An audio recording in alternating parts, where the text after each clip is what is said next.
You can see here a schematic representation of a cow's reproductive tract. There is the vagina, the cervix, the uterine body and one of the uterine horn, and finally one ovary.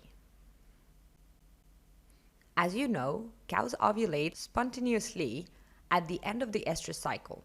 The ovulation of the dominant follicle results in the formation of the corpus luteum, or CL.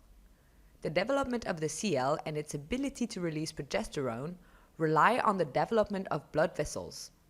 Indeed, the CL becomes one of the most vascularized organ, and the released progesterone is essential to the maintenance of the pregnancy.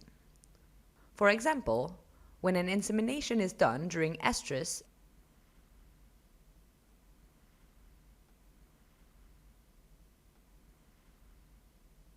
and produces an embryo,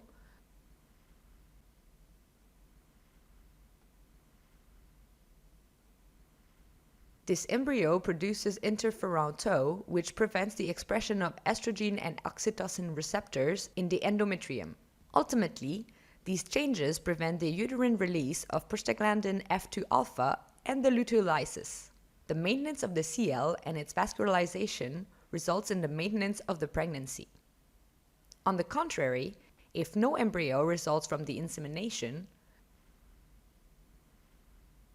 the progesterone secreted by the CL stimulate the endometrium to produce prostaglandin F2 alpha precursors.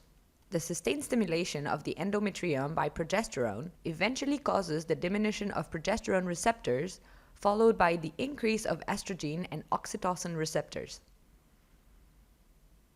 The activation of the latter results in the release of prostaglandin F2 alpha, which causes the lysis of the CL.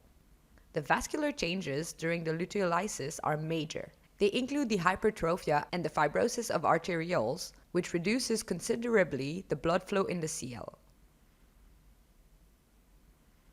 The vascularization of a functional CL and in a CL going into luteolysis is consequently dramatically different.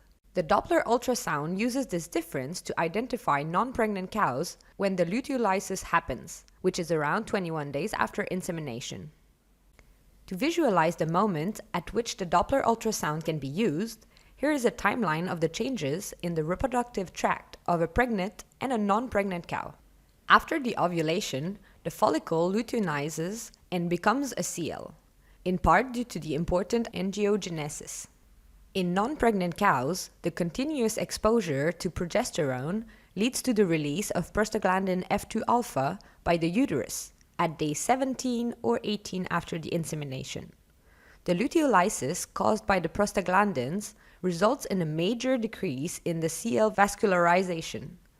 Obviously, a new CL will develop after the ovulation of the new dominant follicle in the early stages of the next cycle.